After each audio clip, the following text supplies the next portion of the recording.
or have another print disability which makes reading, holding a book, or turning a page difficult or impossible. The content is copyrighted by the respective publishers. For more information, please visit us on the web at nfradioreading.org.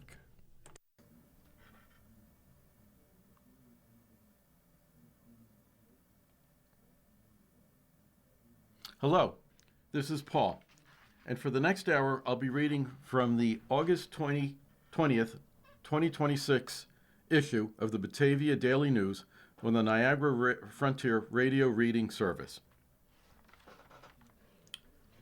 The first article, Explosion Leads to Weapons Charges. Investigators say Medina man's hand was blown off. Medina. What began as a report of a man who blew his hand off with a firework has turned into criminal charges. Orleans County 911 dispatchers were called August 6th for a 30-year-old male blew hand off with firework, bleeding not controlled, and that's in quotations, at 5066 Hellert Road. Sheriff's deputies and investigators responded to the scene.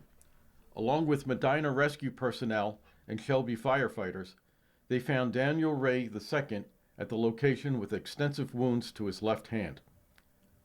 Personnel applied a tourniquet to stem what they described as heavy blood loss, and Ray was taken to Erie County Medical Center for further treatment. Debris from an exploded bomb was in plain view at the residence, along with bomb-making materials, Orleans County Major Crime Task Force member said. Investigators secured a search warrant for the residence. They allegedly seized 3 large homemade explosives, along with numerous bomb-making supplies, including casings, highly explosive powders, fuses, and an illegally possessed and loaded 9mm pistol. The explosive devices used PVC pipes as a casing, with explosive powders, investigators said. They allegedly had fuses protruding from them. The scene was made safe by bomb technicians from agencies including the Monroe County Sheriff's Office, Rochester Police Department, the ATF, and FBI. Orleans County Emergency Management personnel also assisted. This is in quotations.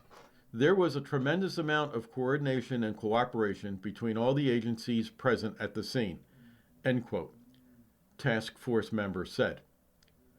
Ray was charged Wednesday with second-degree criminal possession of a weapon and third-degree criminal possession of a weapon. He was committed to Orleans County Jail pending arraignment. District Attorney Susan Howard and the New York State Department of Corrections Office of Special Investigations assisted the investigation.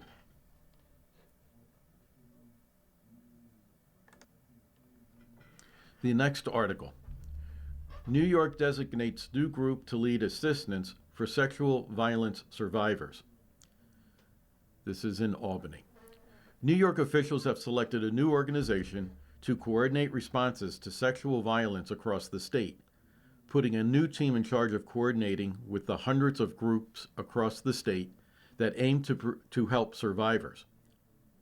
The Alliance Against Sexual Violence announced the designation on Monday. The group was previously the New York City Alliance Against Sexual Assault. The name change reflects the group's now much expanded responsibility to coordinate with, advocate for, and provide up-to-date information to all the survivor-focused groups across New York. This is in quotations. In this role, we will be providing training and technical assistance, support, which means we will be training organizations around best practices for survivor response and other types of issues as they arise, end quote. And this is a quote from Emily Miles, Executive Director of the group. She goes on to say, we also do a lot of work with prevention, training organizations on best practices to prevent sexual violence before it begins, and to help strengthen the programs that already exist. She said the group also provides advocacy and policy lobbying services, asking officials in Albany and Washington, D.C. to pass laws that help prevent sexual violence and provide resources to survivors. Miles said they're stepping up to fill a gap left after the previous coalition group disintegrated in 2024. Miles goes on to state, our rape crisis programs have been without this support for almost 2 years now. And that's at a time when we're seeing increased survivor increases across the state in the number of survivors coming forward. It's really a pivotal time. Miles said that tracking the rates of sexual violence in New York is complicated, relying on flawed data, largely driven by the criminal justice system and the courts. Unlike other states, New York does not conduct a statewide survey of the general public to track sexual violence rates. So the new group has to rely on cases charged and brought to court. We know these data are inherently flawed because a majority of survivors don't come forward, she said. Even with that flawed data, Miles said, the local rape crisis centers and survivor groups are seeing more people coming forward and seeking support. Not only are more survivors coming forward, but the stories they share with these groups are more violent. They report things like increased numbers of survivors reporting cases of strangulation, which we know is a fatality factor. Some of this, Miles said, is left over from the COVID-19 pandemic, when families and individuals were sequestered at home during lockdowns. The rates of domestic and sexual violence went up, and survivors of those situations are still coming forward today. Miles said that the internet and online platforms have also driven increased incidences of sexual violence. Especially among young people, we're seeing the impact of a national discourse around sexual violence, especially online and using technology in new ways that can be in some cases fantastic, but in many cases can be used to cause harm. We're seeing ever-increasing numbers there, she said. Miles continued, saying that increases in demand for services has put a strain on the organizations and their funding, most of which comes from federal grants passed through by the states. The largest pot of money funding rape crisis centers and other sexual violence organizations is from the Federal Victims of Crime Act, which provides millions of dollars per year per state for organizations that help victims of all sorts of crimes, including gun violence, domestic violence, and others. In New York, that money is handled by the State Office of Victim Services. The Office of Victim Services just released their funding for the next 2 years, and it is a competitive procurement, which means that all these organizations compete with each other for these funds. We think, according to Miller, that that's fundamentally wrong, because how can you have a rape crisis center in Watertown competing for funds with a center in New York City? Miller said that the latest funding model is providing $5.2 million less than the previous one, a substantial cut for the sector. Governor Kathy Hochul has committed $100 million per year to stabilize victim services funding, which Miller said the governor deserves credit for. But she said the competitive nature of the grants offered with that money means that some communities are likely to miss out on critical funding. The state has chosen now to bring more and more people into this funding stream, providing for more organizations with the same amount of money, and we argue that the state should be funding those additional organizations with more resources as well, according to Miller. This has been our mantra, she said. Every community, every town, every survivor across New York State should have equal access to rape crisis program services. That's in line with the state's own stated goals through the Sexual Assault Survivors Bill of Rights that lawmakers put into place in 2018. Every community should have this, and we should design a funding stream that ensures all geographies are covered, and that's just not what's happening right now, said Miller. She goes on to say, the Alliance will continue to push for lawmakers to boost the budgets for sexual assault victims organizations and the state's 53 rape crisis centers into the next legislative year. Miller said she is hopeful to hear that Governor Hochul will bring the issue up in her State of the State address in early January. Anyone who has been the victim of a sexually violent attack or thinks that they may have been is encouraged to seek help. The Alliance Against Sexual Victims, the Alliance Against Sexual Violence can be reached by phone at 1-800-942-6906 or by texting at 1-844-997-2121. And that's the end of that article. Our next article. Trump keeps 2028 door cracked. President Donald Trump has returned to floating a bid for a legally forbidden third term, offering supporters and critics hints that he may try to remain in the White House in January 2029. But he always stops short of explaining how he might do it or declaring what would be a constitutional disregarding candidacy. The pattern is familiar. Trump or a surrogate raises the prospect, acknowledges a major constitutional obstacle, and leaves open the possibility that his lawyers and strategists could find a path around it. After all, finding loopholes in federal laws and guidelines has been a hallmark of his second term.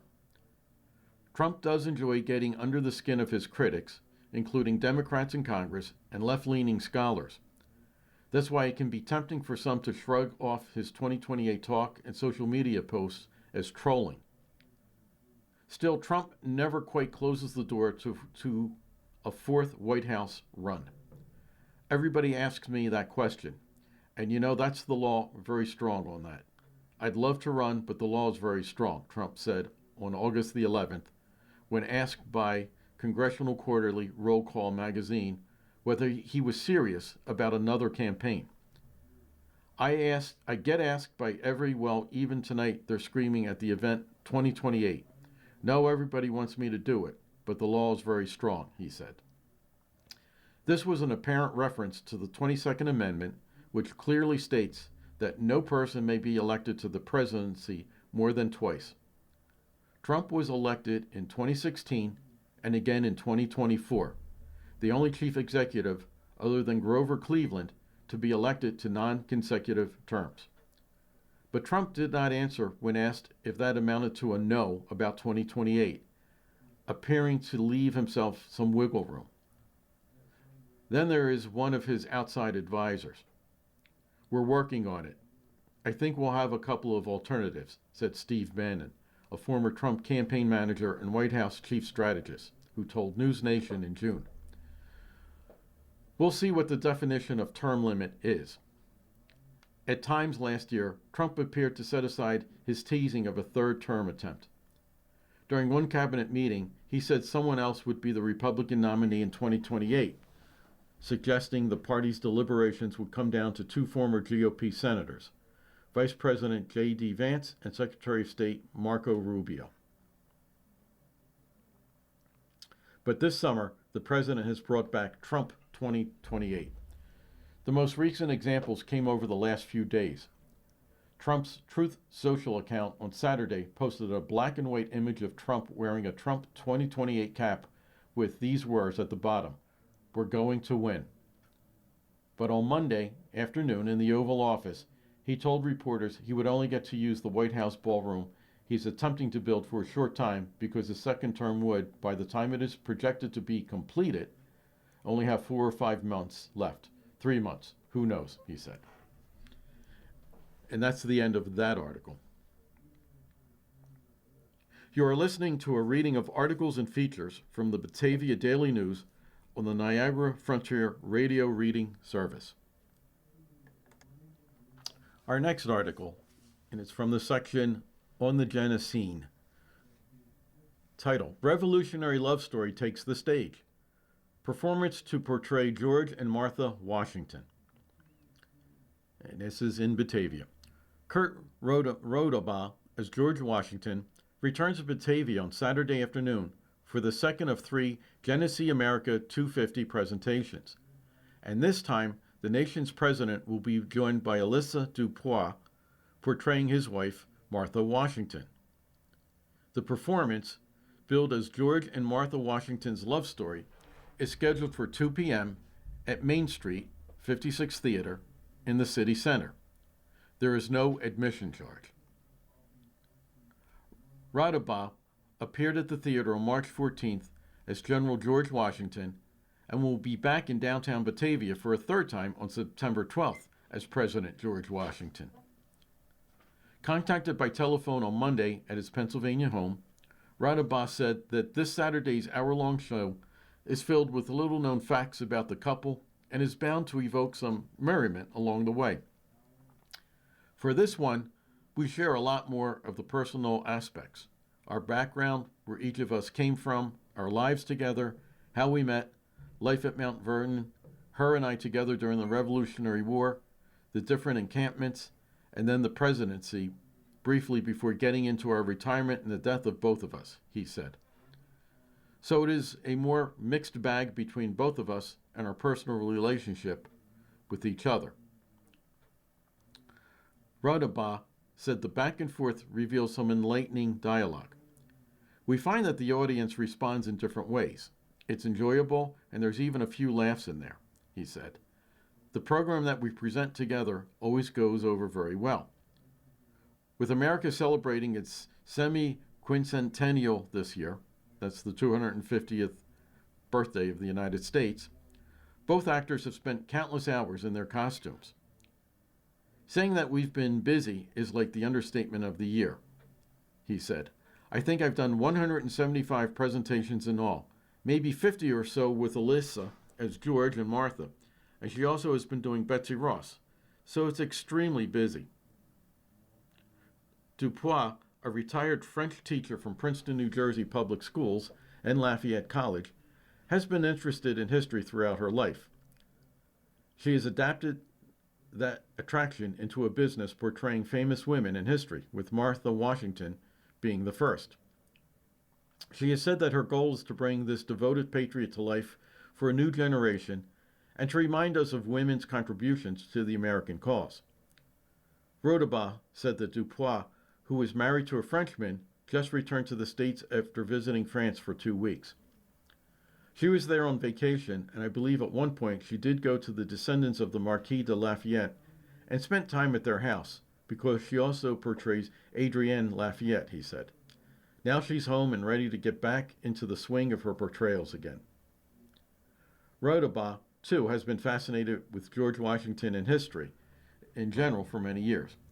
A veteran and retired law enforcement officer, he is continuing his life of service by helping to preserve America's past for a new generation.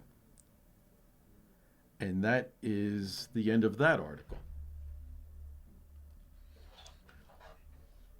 Our next article, GCVA to open 2 new exhibitions. Mount Morris.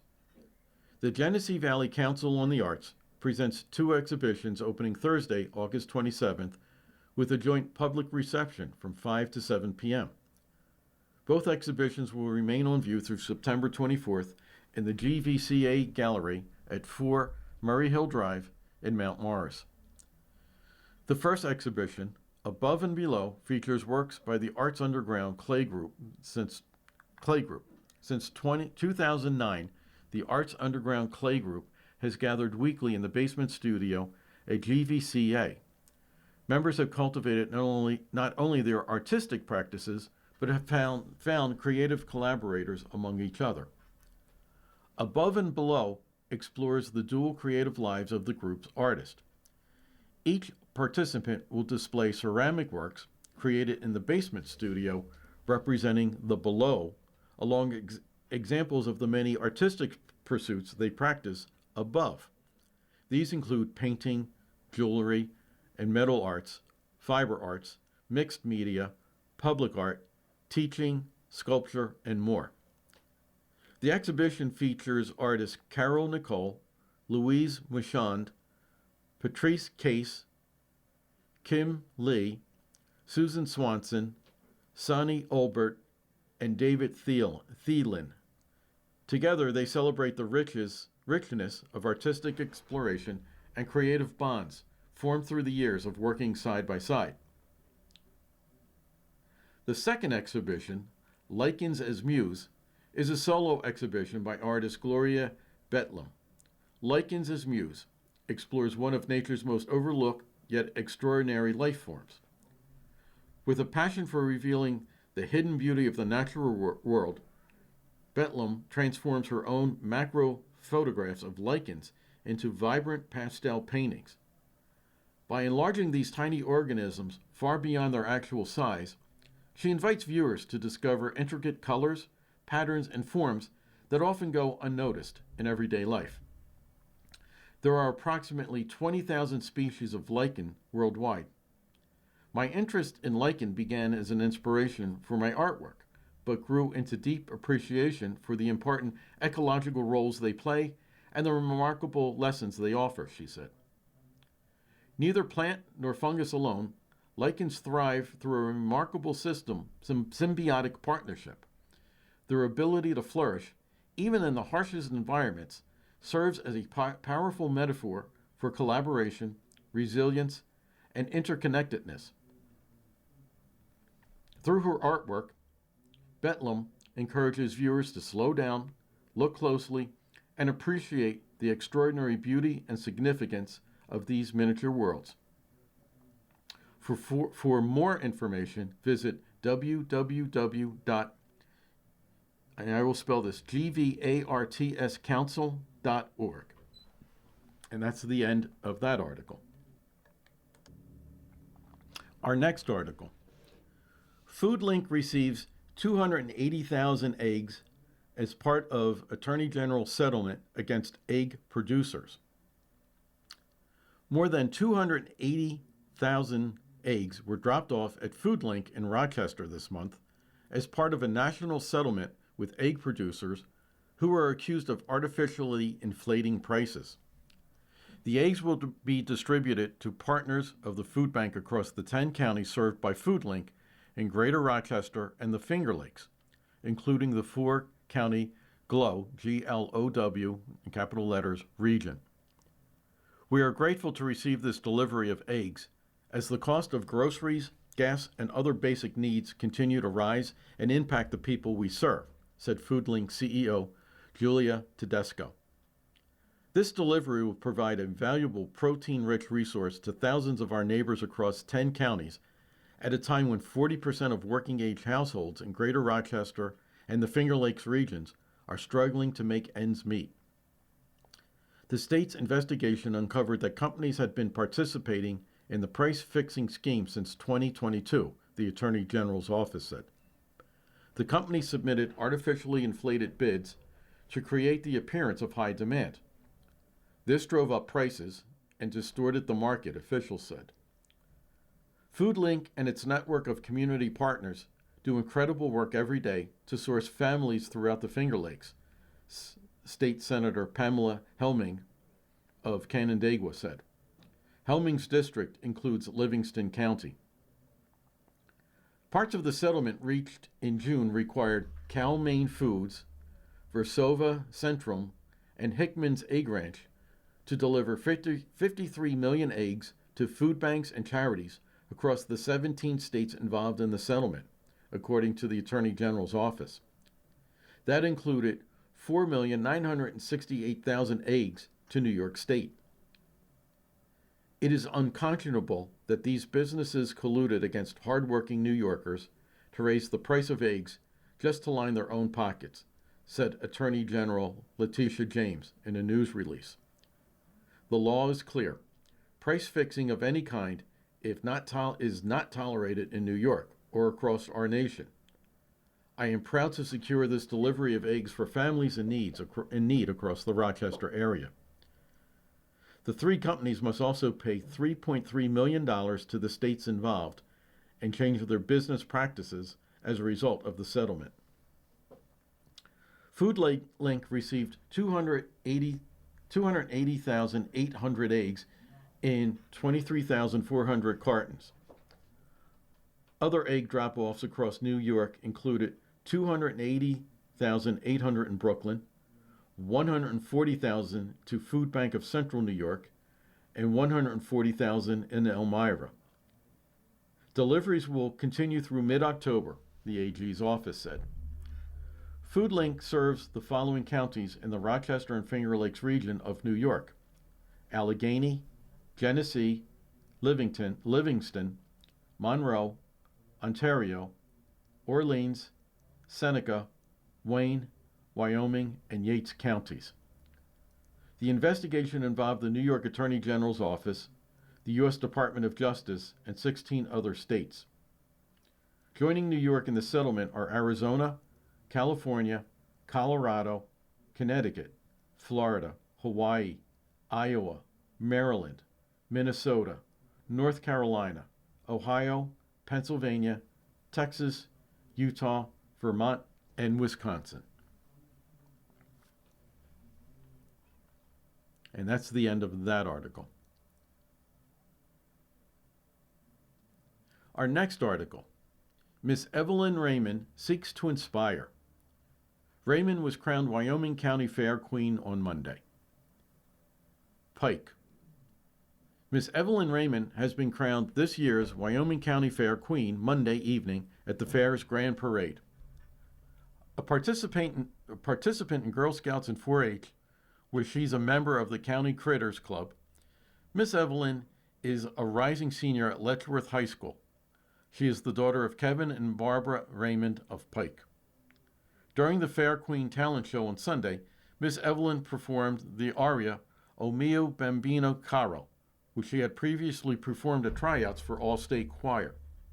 That song alone took nearly a year's practice, said her mother, Barbara Raymond. She's prepared ever since she's part of a musical in school, Raymond said. Ever since 4th grade, all the way up, she has been performing. She has been practicing. She's all grown up, but she's never changed. The preparation of standing up on stage, walking the way that you're supposed to walk on stage, all that stage presence, she has prepared for not just today, but for years from now, her mother said. Miss Evelyn has also been a lifelong entrant at the fair, where she submits art and cooking entries. On Tuesday, Miss Evelyn said that she's ready for the commitment of presiding over ceremonies, delivering awards, and being one of the county's most recognizable faces. With her new crown, she said she hopes to inspire others. I hope to be a good representative of what Wyoming County is to people and what the Wyoming County Fair can give to others, such as kindness and compassion and respect, she said. I hope to have little girls see me as well and dream that they can represent something so big and so wonderful. Miss Evelyn was one of 8 contestants running for Fair Queen this year. Miss Bailey, the first runner-up, is the daughter of Pete Huffmeyers and Brandy Holton and attends Warsaw High School. She was sponsored by Reisdorf Brothers, Inc. Miss Vera, the second runner-up, is the daughter of Patrick and Stephen Cooper and is homeschooled. She was sponsored by Marquardt Farms. Miss Congeniality, selected by her fellow contestants, is Miss Trinity, who was sponsored by County Bumpkins. This year, the other contestants were Miss Desiree, sponsored by Pioneer Marching Band, Miss Abby, sponsored by Cummins Professional Restorations, Miss Emily, sponsored by Beardsley Building Innovations, and Miss Alania, sponsored by Yankee Beef. And that's the end of that article. You are listening to a reading of articles and features from the Batavia Daily News on the Niagara Frontier Radio Reading Service.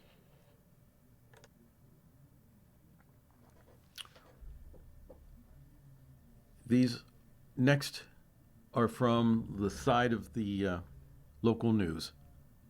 Man accused of threatening police, Perry. A village man was jailed August 13th after allegedly threatening a police officer with a knife. Brandon Ross, 52, brandished the weapon as officers responded to a domestic incident, Perry police said. He was taken into custody after putting the knife down. Ross was charged with menacing a police officer and 2 counts endangering the welfare of a child. He was committed to Wyoming County Jail in lieu of $20,000 bail. Ross is to appear September 8th in Village Court. The next small article. Geneva man violated order of protection. A Geneva man was jailed after allegedly contacting a victim, following her to multiple locations, and photographing her vehicle. Joel Landcastle, 43, was originally charged July 13 with second-degree aggravated harassment after calling a person 69 times in a 20-minute period after a verbal dispute. Perry police said a complete stay-away order of protection was issued. Investigation of phone records revealed Landcastle violated the order, police said. He was charged with second-degree criminal contempt and committed to Wyoming County Jail in lieu of $5,000 bail. Landcastle is to appear September 8th in Village Court. Next article. Steuben County confirms measles case. Bath. A measles case was confirmed Tuesday in Steuben County. Steuben County public health officials are reaching out to people potentially exposed, and the infected person is isolated at home. The person was unvaccinated, officials said. They did not release further information, citing the person's privacy. The new case was announced 2 days after a second confirmed case, and 10 presumed cases were announced in the town of New Hudson in Allegheny County. Health officials there said broad community risks remain low. No confirmed or suspected cases have been reported in Genesee, Living, Wyoming, or Orleans counties. Measles is a viral illness spread through coughing and sneezing. The virus can remain alive and infectious in the air and on surfaces for up to 2 hours after an infected person leaves. A person who has measles is contagious for 4 days before a telltale rash appears and 4 days afterwards. Symptoms typically begin 7 to 14 days after exposure to the virus. About 90% of unvaccinated people exposed to the virus will contract it. A total of 23 measles cases have been confirmed this year statewide, according to the State Department of Health. They include cases in Allegheny, Erie, Madison, Nassau, Seneca, Steuben, and Tioga counties, along with New York City. That's the end of that article. Our next article. Planners put Taco Bell proposal on hold. New location awaiting traffic study review. Batavia.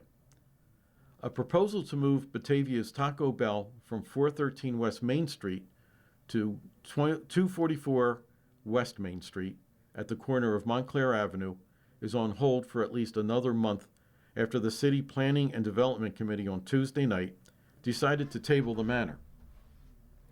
The committee, at its monthly meeting at the City Center Council Chambers, noted that it had yet to see a traffic study ordered by APD Engineering and Architecture. Furthermore, it also agreed to receive a third-party review of that study to be conducted by Wendell Engineering. As reported first in July 17th, the story in the Daily News Hospitality, Syracuse Inc., is looking to place a new Taco Bell owned by Chan Patel at the parcel formerly occupied by the time buyer auto business. On Tuesday, Stephanie Albright, a senior civil engineer at APD Engineering and Architecture in Fairport, once again appeared before the PDC to provide details of the site plan for the 2,163 square foot restaurant with a drive-through window.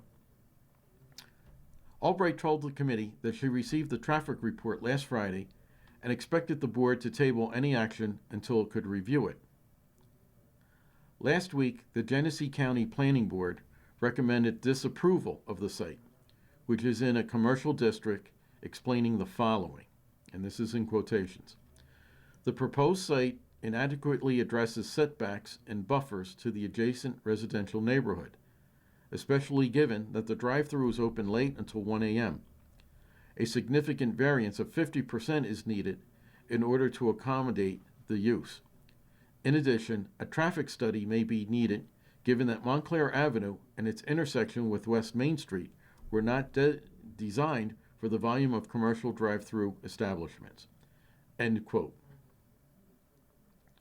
The county's opinion is not binding, however, and can be overridden by the PDC by a majority plus one vote. The PDC also heard from Charlie Boyd and Tom Clark, residents of Montclair Avenue, who are opposed to the project.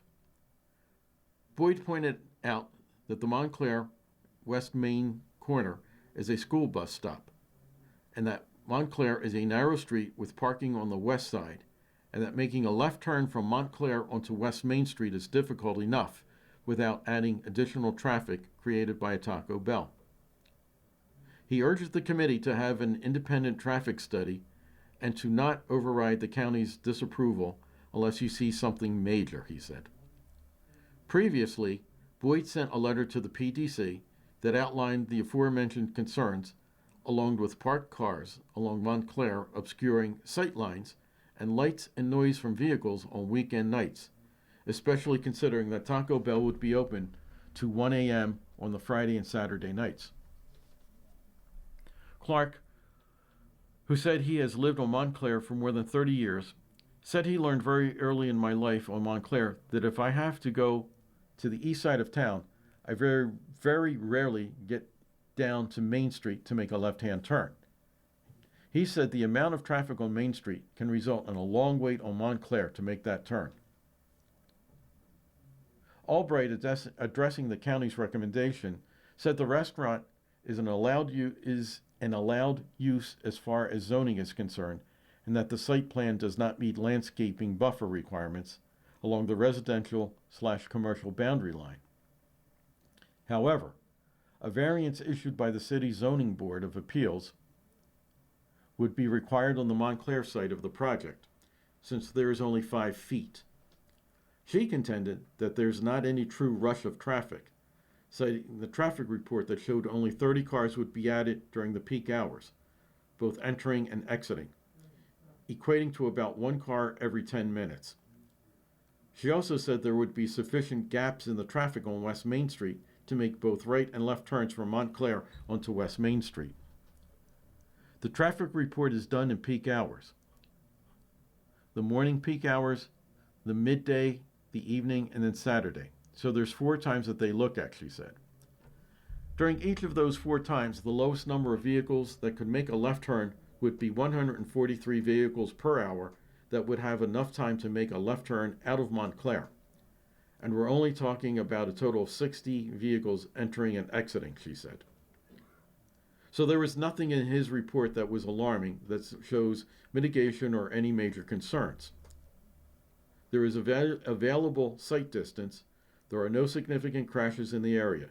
It's all below the Department of Transportation average for an intersection, she continued. Albright said that up to 10 cars would be stacked before getting to the end of the drive-through lane, and would take about 13 cars before potentially being onto Montclair. She said previous traffic studies revealed not more than 2 to 3 cars stacked in at the drive-through lane at the same time. The chance of having more than 13 cars stacked in there are pretty small, she said. PDC Chairman Dwayne Preston said committee members have reviewed the site plan and will decide if the Taco Bell is allowed to go there based on the traffic study information it receives. We will look at the traffic study and review it this month, and it will be on next month's agenda for September 15th. As far as talking to Stephanie again, he said. When asked how difficult a decision this is going to be, Preston, who has been on the committee for more than a decade, said, "It's never easy. It's tough because you want to see the city grow. It is a Main Street business, and there's always opposition from the next few houses back, as all those residential streets lead to Main Street. So it's always tough for the first house or two as far as noise, lighting, and if it's an appropriate use," he added. "I guess you can never make everybody happy on certain topics." Preston said it's nice to see businesses grow in Batavia, but it always hurts in some way. You're either going to hurt the business or you're going to hurt the people on the residential street. We try to do what's best. We're a volunteer board. We don't get anything out of this. We just try to help the city grow. That's all. And that's the end of that article. Our next article. Radiation contamination search expands. 9 towns south of Buffalo now included in surveys. Buffalo. 9 towns south of Buffalo are now subject to the federal and state investigation into radiological contamination in western New York.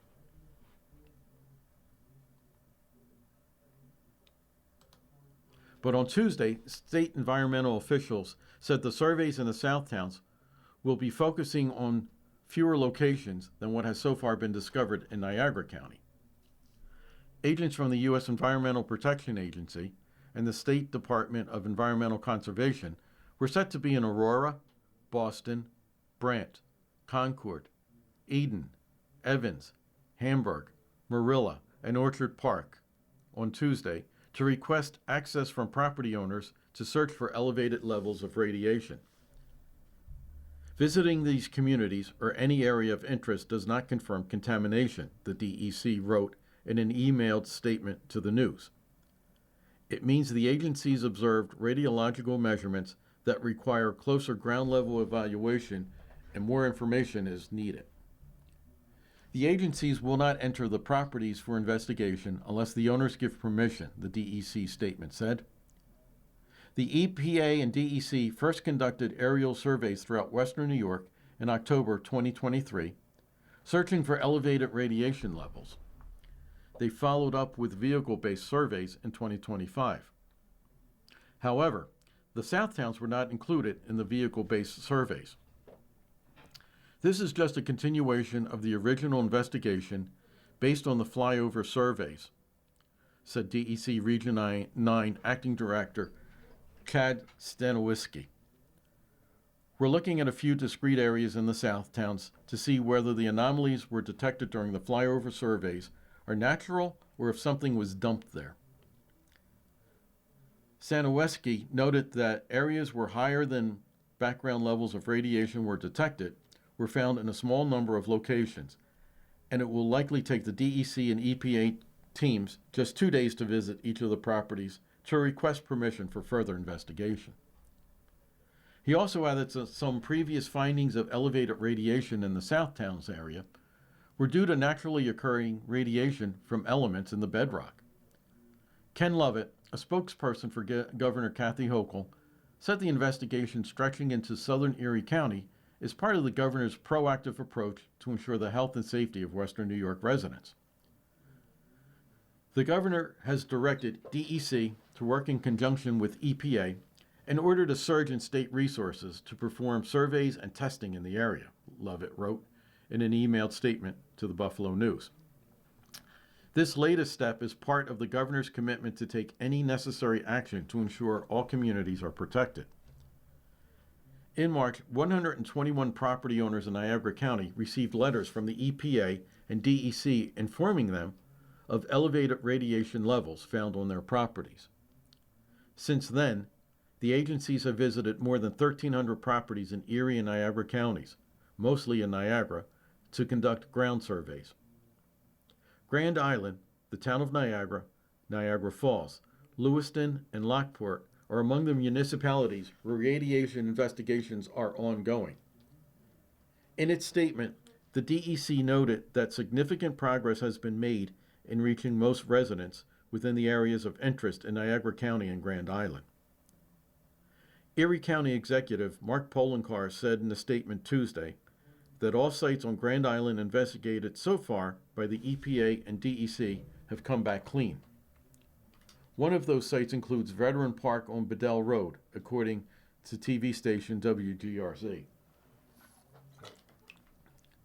The DEC continues to investigate for elevated radiation levels on Grand Island, noting that about 40 property access agreements were signed during a public meeting on the island Monday evening.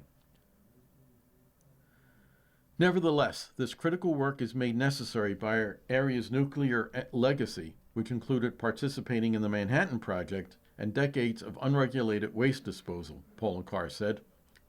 The goal is to protect the public health and our environment, and we support these agencies' work as they move ahead with their mission. You are listening to a reading of articles and features from the from the Batavia Daily News on the Niagara Frontier Radio Reading Service. To continue with our article, Radiation Contamination Search Expands. The ground surveys entail EPA and DEC staff methodically walking around the outside of a property with handheld equipment that scans for elevated radiation levels.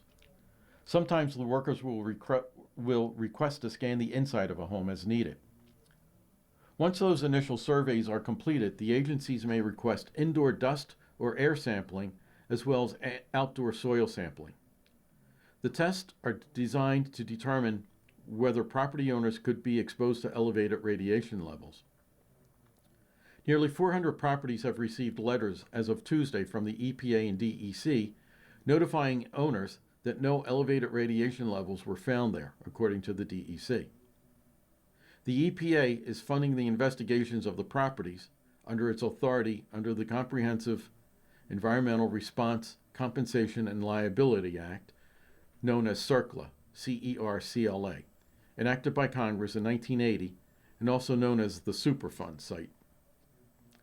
Although readings found in the yards of some homes by the EPA and DEC could be considered high, they are likely not immediately dangerous to residents, according to health physics experts interviewed by the Buffalo News. Background radiation levels in western New York hover around 10 to 20 microgens per hour, or UR/HR. If a location measures anything above that, it could mean radioactive waste was dumped there. The highest reading in the data provided to the news was 1,040 UR/HR, about 52 to 104 times the typical background level in western New York. If someone remained continuously at that location 24 hours a day for an entire year, a rough conversion would produce an estimated radiation dose of about 7,926 millirems. Receiving that dose is unlikely, but it exceeds the U.S. Nuclear Regulatory Commission's cleanup standard of 25 millirems per year and the EPA's of 15 millirems per year. I would not evacuate, said Jan Johnson, who has worked in radiation protection for more than 60 years, but it does need to be mitigated. The average American receives a total annual dose of about 360 millirems, mostly from natural sources, according to the U.S. Agency for Toxic Substances and Disease Registry. Importantly, in homes on properties where high levels of radiation were found in the soil, the DEC and EPA may be conducting indoor radon tests. Radon is a gas heavier than air that is produced from decaying radioactive elements. It often builds up in basements and is the leading cause of lung cancer among non-smokers and the second leading cause of lung cancer overall, according to the EPA. The DEC and EPA took indoor radon readings in at least one Niagara County home, but those results are still pending, according to the homeowner. 4 Niagara County families have requested relocation while the EPA and DEC continue radiation investigations at their home. It's unclear whether those families have been relocated into suitable long-term homes. The agencies, along with the State Department of Health, will conduct drop-in sessions for residents to learn more about the radiation surveys, according to the DEC. These sessions are scheduled as follows. Thursday, August 20th, 4 to 7 p.m. at the Niagara Falls Convention Center, 101 Old Falls Street in Niagara Falls. Monday, August 24th, 4 to 7 p.m. at the Lewiston Library, 305 South 8th Street in Lewiston. Residents who have questions about the ongoing radiological assessments are encouraged to call 518-712-8279, a dedicated phone line for the Niagara and Erie County Radiological Assessment.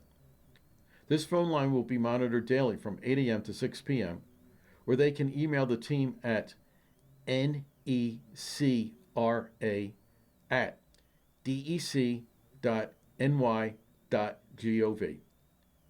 Residents can also visit the dedicated webpage on at on.ny.gov/NECRA and sign up for updates by mail.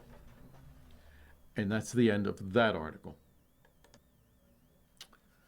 Our next article. U.S. said to have tariffs on Canadian steel and aluminum. Washington. The tentative trade deal between the United States and Canada would lower tariffs on certain Canadian exports of steel and aluminum to 25%, according to people familiar with the matter. The details have yet to be finalized and are not expected to apply across the board. Different rates could apply to some products that include metals, and some of the people who requested anonymity to discuss the terms of the agreement before it was announced. Talks between the U.S. and Canadian trade advisors continued Wednesday, less than 24 hours after President Donald Trump paused planned 50% levies on billions of dollars of Canadian goods to allow more time to negotiate. The planned changes to the metals tariffs could help unlock a lasting deal to avert the broader duties before a Friday deadline. Trump in the past has demanded changes to trade agreements or spiked them entirely at the last minute.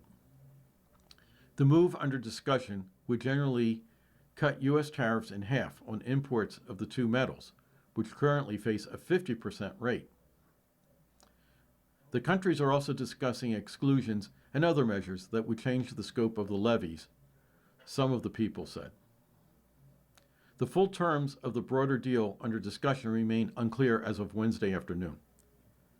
The White House, the Office of the U.S. Trade Representative, and Office of the Canadian Prime Minister Mark Carney did not immediately respond to requests for comment. Shares of Canadian steel producer Algoma Steel Group, Inc.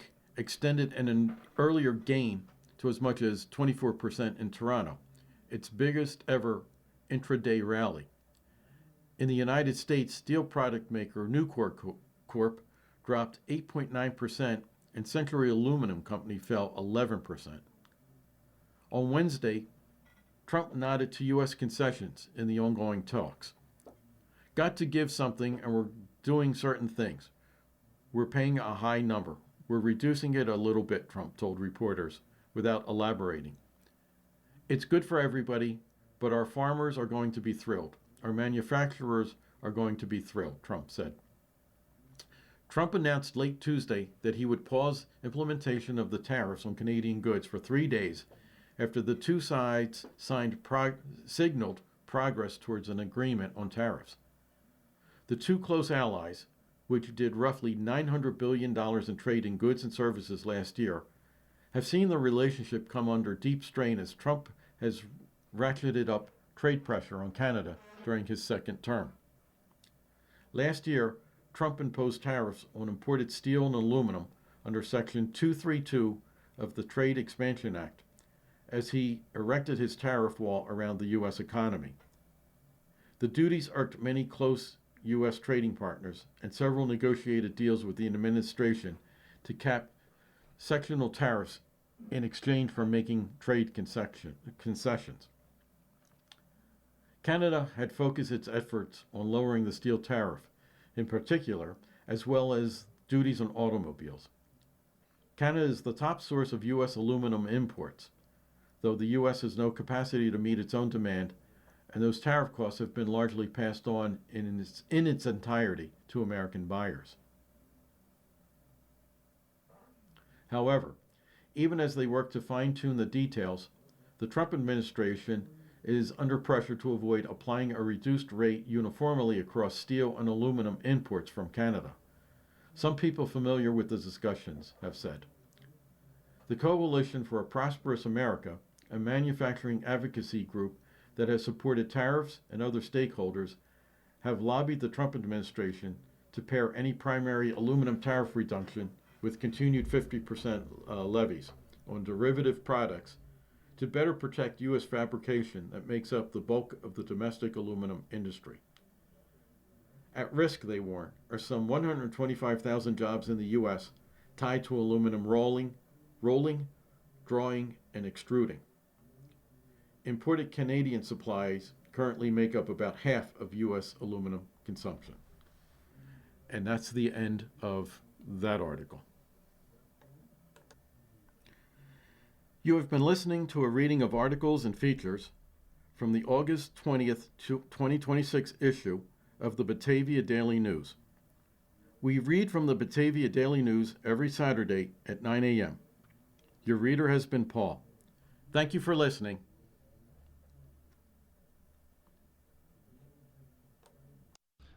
Coming up next in the Niagara Frontier Radio Reading Service, we have the East Aurora Advertiser. At 11 o'clock, we have the Niagara Gazette. And at noon, we have the Dunkirk Observer. Stay with us for these readings and more throughout the day. Radio Reading mails out a large print program schedule to our listeners every other month. If you have not received a Niagara Frontier Radio Reading Service large print program schedule in the mail, please call us at 716-821-5555. We will make sure that you receive one every other month. A Braille version of the schedule is also available upon request. Our number again is 716-821-5555.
following program is intended for listeners who are blind, have low vision, or have another print disability,